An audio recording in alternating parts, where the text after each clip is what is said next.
Cześć! Popatrzcie na tę wesołą mordkę i na tę puszystą, wełnistą sierść. Czy ta mała psina przypomina Wam wilka, swojego groźnego i dzikiego praprzodka? Bo mi bardziej kojarzy się z hasającą po łące owieczką. A może to tylko pozory? Poznajcie pochodzącego z Włoch Lagotto Romagnolo, który prawdopodobnie jest najstarszym przodkiem wszystkich psów dowodnych. Z uwagi na to, jego historia jest niezwykle bogata, bo sięga aż czasów Etrusków, a psy tej rasy były równie dobre w odzyskiwaniu postrzelonego ptactwa, jak i w poszukiwaniu trufli. Jaki jest dzisiejszy Lagotto Romagnolo? I czy więcej w nim z owcy, a może jednak z wilka? O tym będzie dzisiejszy odcinek, a realizujemy go we współpracy z hodowlą Szczęście Ty Moje, pani Wandy Czaplewskiej, która zaprosiła nas do świata romańskich psów dowodnych i pomoże nam snuć historię o tej intrygującej rasie. Zaczynamy!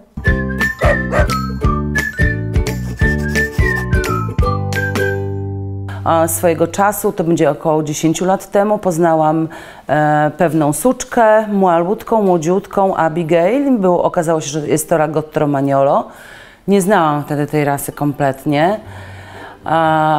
Mały, miły, sprytny, radosny piesek, który wskoczył na kanapę i tak właśnie złapał mnie za serce. I to jest mama mojej Marsali. Czekałam i doczekałam się. Tak po prostu, z takiej iskry, którą Lagotto uważam, że właśnie wydobywają. Takie połączenie nastąpiło i wiedziałam, że tak, to jest ten pies. Nie za mały, nie za duży, taki właśnie dla mnie. Karol Linneusz, szwedzki przyrodnik, botanik i profesor Uniwersytetu w Uppsali, stworzył w 1735 roku monumentalne dzieło, nazywane w skrócie Systema Naturae, w którym zaproponował na przykład klasyfikację organizmów żywych oraz podwójne łacińskie nazewnictwo gatunków. Jeden z niezliczonych wątków tej kompleksowej publikacji stanowi Canis aquaticus, o którym Linneusz wspomina, że od pewnego czasu jest szeroko rozpowszechniony w basenie Morza Śródziemnego. Jego opis w dużej mierze jest zgodny z morfologią naszego kędzierzawego Lagotto Romagnolo. A skoro w 1735 roku psów podobnych do Lagotto było we Włoszech tak dużo, że aż trafiły do Systema Naturae, to można sądzić, że ich historia sięga lat dużo wcześniejszych niż XVIII wiek. Od bardzo odległych czasów ludy włoskie prowadziły kwitnącą wymianę handlową z narodami wschodu. Etruskowie zamieszkujący tereny na północ od Rzymu jeszcze przed Rzymianami, bo od VII wieku przed naszą erą, nie byli tu wyjątkiem. Wymiana dotyczyła towarów, kultury, ale także psów. Co ciekawe, w jednej z etruskich nekropolii niedaleko dzisiejszej Ferrary odnaleziono wizerunki polowań i rybołówstwa, na których pojawia się pies podobny do naszego dzisiejszego bohatera. I nie byłoby w tym nic szokującego, gdyby nie fakt, że to przedstawienie datowane jest na V wiek przed naszą erą. Z tego można wysnuć hipotezę, że historia Lagotto Romagnolo nie tyle ociera się o antyk, ale tkwi w nim po same pokryte kręconą sierścią uszy. Istnieje duże prawdopodobieństwo, że właśnie z okolic Ferrary psy wodne rozprzestrzeniły się po Półwyspie Apenińskim, najpierw za czasów rzymskich, a następnie w średniowieczu. Główny obszar ich występowania zamykał się w pasie przybrzeżnym od Ravenny przez doliny Comacchio i Veneto, aż do Friuli i wybrzeża Istrii. Najbardziej interesujący jest fakt, że przez te wszystkie lata psy wodne z bagien Romanii i lagun Comacchio nie zmieniały się zbytnio pod względem morfologii, co potwierdzają liczne opisy, freski, ryciny i malowidła. Popatrzcie na fresk w Palazzo Ducale dei Gonzaga w Mantui. Namalował go Andrea Mantegna w okolicach 1456 roku. To scena rodzinna, bo przedstawia spotkanie markiza Ludovico III Gonzagi ze swoim synem, który 10 dni wcześniej został kardynałem. Zwyczajnie ojciec chwali się osiągnięciami swojej latorośli. W rodzinie Gonzagi ważnym członkiem rodziny był najwyraźniej kędzierzawy psiak, który czai się tuż za nogą markiza i jest wypisz wymaluj jak Lagotto Romagnolo. To chyba jeden z najstarszych wizerunków przedstawiciela tej rasy, który wygląda dokładnie tak samo jak osobniki żyjące współcześnie.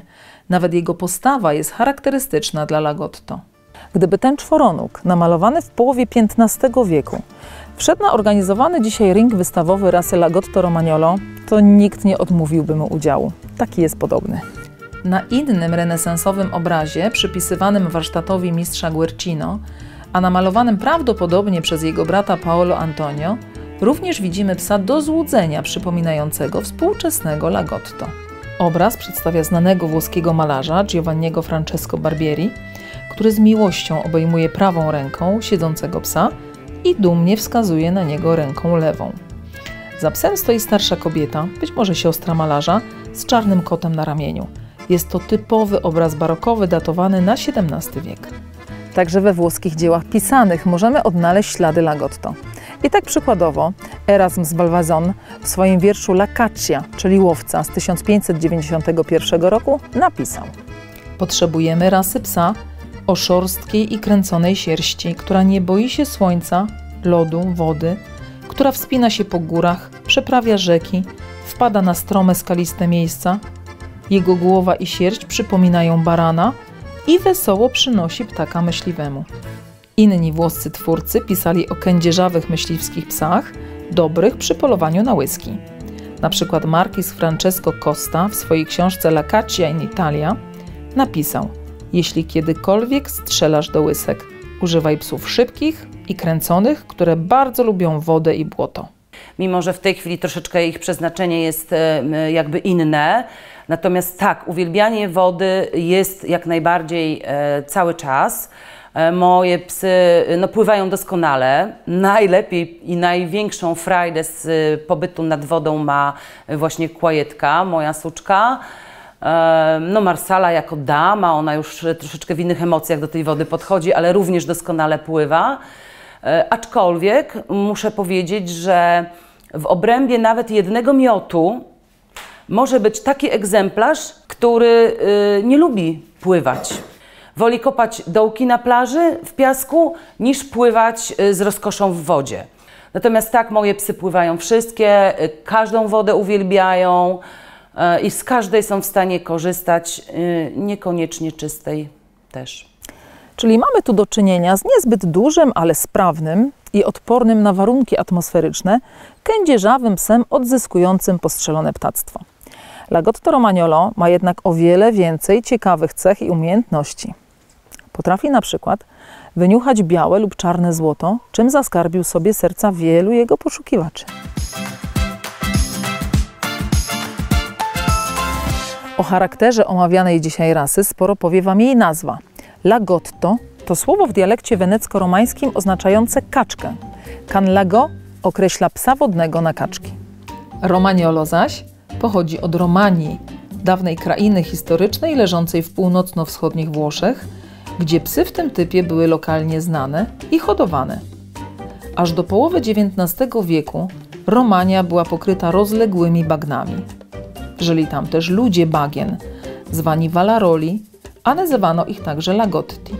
Rzecz jasna, polowali oni na ptactwo wodne na bagnach Comacchio i Romanii, ale także trudnili się zbieraniem roślin i bagiennych ziół oraz trufli, zwanych przez wielu białym lub czarnym złotem, zależnie od gatunku. W każdej z tych czynności pomagały im psy o kręconej sierści. Trufle to bardzo cenne grzyby, których odnajdywanie i sprzedaż nawet dzisiaj może zrobić z nas majętnych ludzi. Dlatego dobrze jest mieć psa, który potrafi je odnaleźć. Jak to robi? Przeczesuje dany teren, węsząc zarówno dolnym, jak i górnym wiatrem. Jeśli znajdzie miejsce, w którym wyczuwa zapach trufli, zaczyna niuchać przy ziemi i może lekko ją podrapać. Tak oznaczone przez psa miejsce z włoskiego nazywa się forata.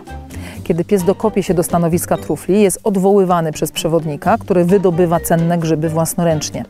W tym zadaniu Lagotto Romagnolo sprawdzają się doskonale. Jako ciekawostkę dodam, że w Polsce mamy stanowiska czarnej trufli, głównie na Jurze Krakowsko-Częstochowskiej, gdzie funkcjonuje grupa Lagotto, które z sukcesami poszukują tych cennych grzybów. Swoją drogą, ciekawe, czy można wyszkolić Lagotto, by poszukiwały borowików, rydzów i innych grzybów. Coś mi mówi, że dla tych niezwykłych psów nie byłby to żaden problem. A wracając do Valaroli, czyli ludzi bagiennych z Włoch, to chyba nie muszę dodawać, że podróżowali oni wszędzie ze swoimi kręconymi aporterami, które dla nich nurkowały w wodzie i szukały trufli na lądzie.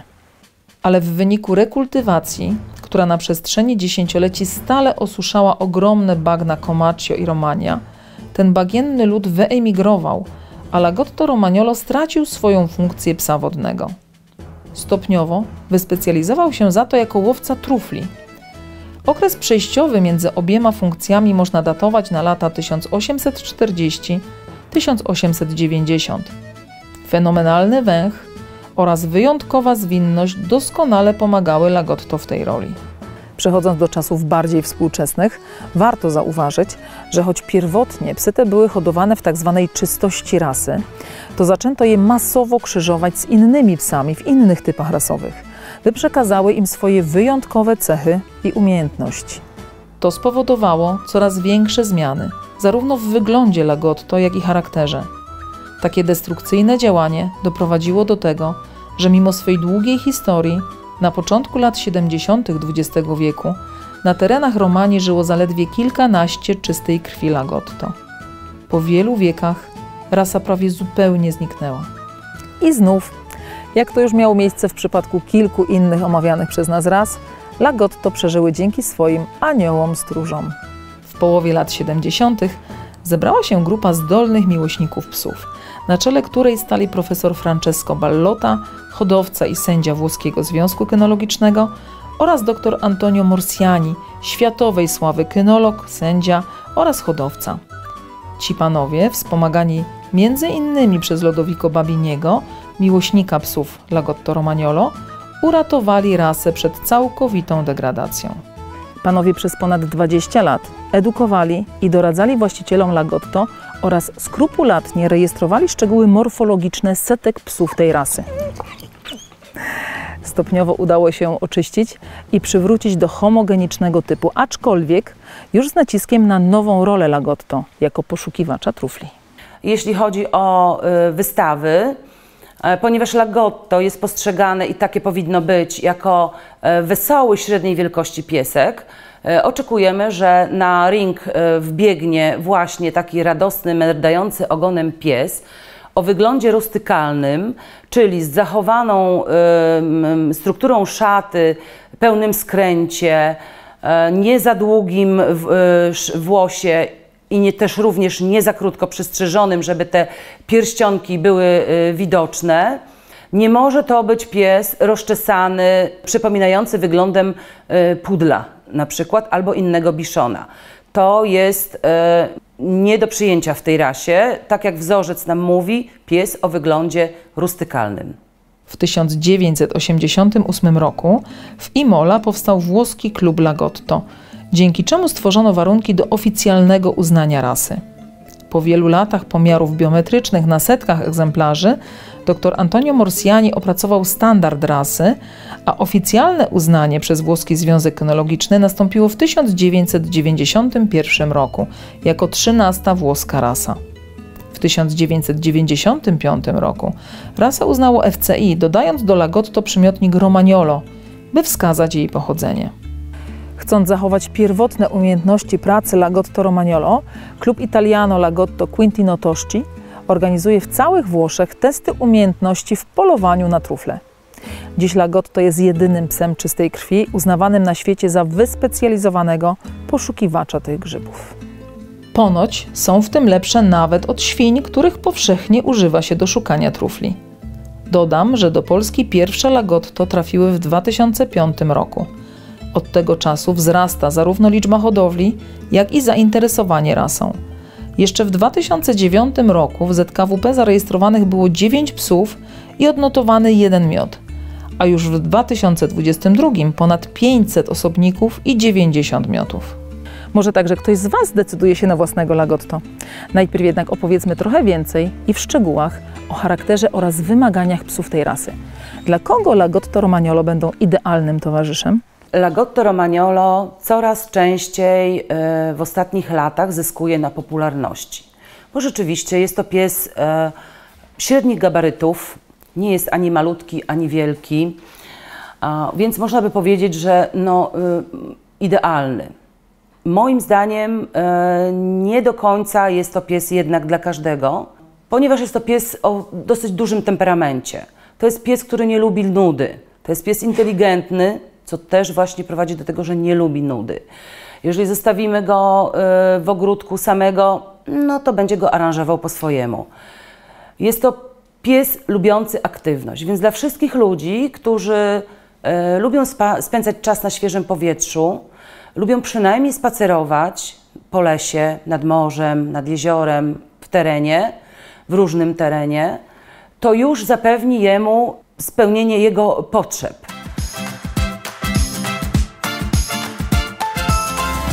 Lagotto jest psem średniej wielkości, o naturalnym, rustykalnym wyglądzie. Bardzo charakterystyczna jest jego sierść. Wełnista, nie tworząca loków. W dotyku dość twarda, skręcona w ciasne pierścionki z widocznym podszerstkiem. Bardzo gęsta. Pierścionki są jednakowe na całym ciele i ogonie. Tylko na głowie sierść jest nieco mniej zwarta i tworzy wyraźną brodę, wąsy i brwi. Policzki Lagotto także porośnięte są gęstym włosem. Zarówno włos okrywowy, jak i podszerstek są nieprzemakalne.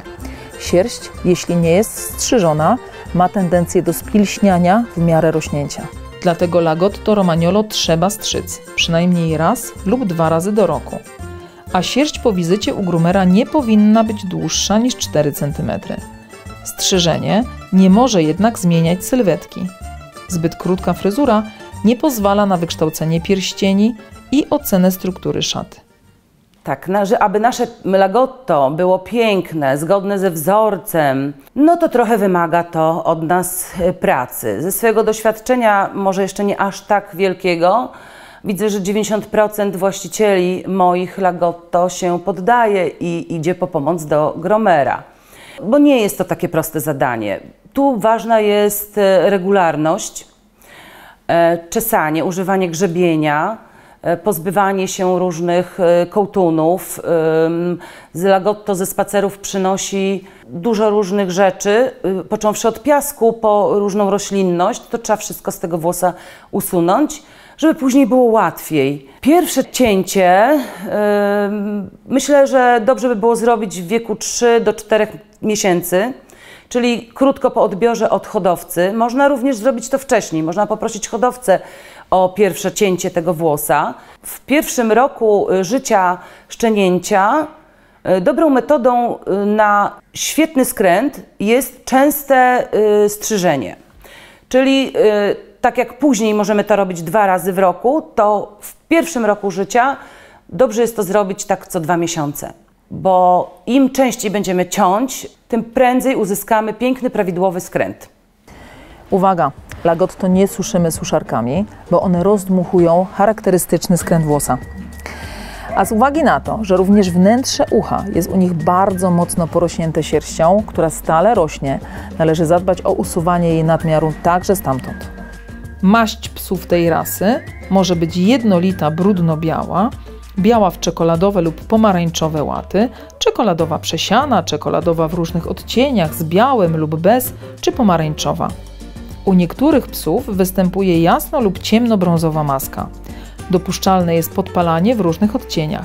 Niedopuszczalne natomiast będzie umaszczenie czarne i czarno-białe. Powszechnie uważa się, że Lagotto to psy antyalergiczne. Prawdą jest, że nie linieją. To nie oznacza jednak, że nie wypadają im pojedyncze włosy. Wielu twierdzi, iż Lagotto nie uczula. Jak jest naprawdę? Oddajmy głos ekspertce. Tak, takie opinie krążą, oczywiście, jako rasa polecana dla alergików. Tutaj i tak i nie, jak ze wszystkim, nie jest to takie oczywiste. Tak, Lagotto nie gubi włosa, więc jakby jest to fajna rzecz, wiadomość dla alergików. Prawdą jest też to, że nie tylko sierść uczula, nie tylko białko ze skóry, ale może uczulać również ślina. To dotyczy wszystkich zwierząt, to nie tylko chodzi o Lagotto. Więc tutaj nie można jednoznacznie powiedzieć, że tak, alergicy, super, to jest dla Was na pewno dobra rasa. Jest duże prawdopodobieństwo, że nie będzie alergizował, albo na pewno w mniejszym stopniu. Lagotto Romagnolo uwielbiają wodę, ale i błoto. Są doskonałymi pływakami i potrafią nurkować w poszukiwaniu kaczki, całkowicie się zanurzając. Są też rewelacyjnymi aporterami. Z charakteru To czułe, bardzo przyjazne psy rodzinne, nadające się także dla ludzi aktywnych. Potrafią dostosować się do wielu różnych stylów życia. Nadają się do sportów kynologicznych, a także bywają używane jako psy w dogoterapii. Sprawdzają się też świetnie w służbach mundurowych, gdzie ich wybitny węch oraz kompaktowy rozmiar są atutem. Warto wiedzieć, że nie należą do najbardziej szczekliwych ras. Mają mnóstwo energii, są inteligentne, dlatego też łatwo się uczą, ale i szybko nudzą. Ta mieszanka może zaowocować psotami w domu, jeśli nie zapewni się psu odpowiedniej stymulacji psychicznej i fizycznej. Uważajcie, bo mogą zrujnować ogród. Ich doskonały węch i umiejętność poszukiwania trufli, które przecież rosną pod ziemią, mogą zaowocować kopaniem w grządkach i wśród naszych wypielęgnowanych kwiatów. Szczególnie wówczas, kiedy lagotto ma niezaspokojone potrzeby. Często lubią kopać dla samego kopania. Uwielbiają kontakt z opiekunami. Lagotto to cień człowieka, a do tego nie są psami jednego pana. Nie mają też tendencji do ucieczek czy wałęsania się samodzielnie po okolicy. Pewnie wielu ucieszy, że są to psy długowieczne. Osiągają wiek 14, a nawet 17 lat, więc generalnie uważa się je za rasę zdrową. Ich słabą stroną są źle wentylowane uszy, efekt gęstej sierści w kanale słuchowym oraz żołądki. Mogą miewać problemy jako wynik ich żywienia się czym popadnie, co z kolei jest efektem wybitnego nosa. Metody odżywiania są bardzo różne. Tutaj trudno jest to generalizować, bo jedni wybiorą suchą karmę i u mnie moje psy, podstawową dietą ich jest zbilansowana sucha karma.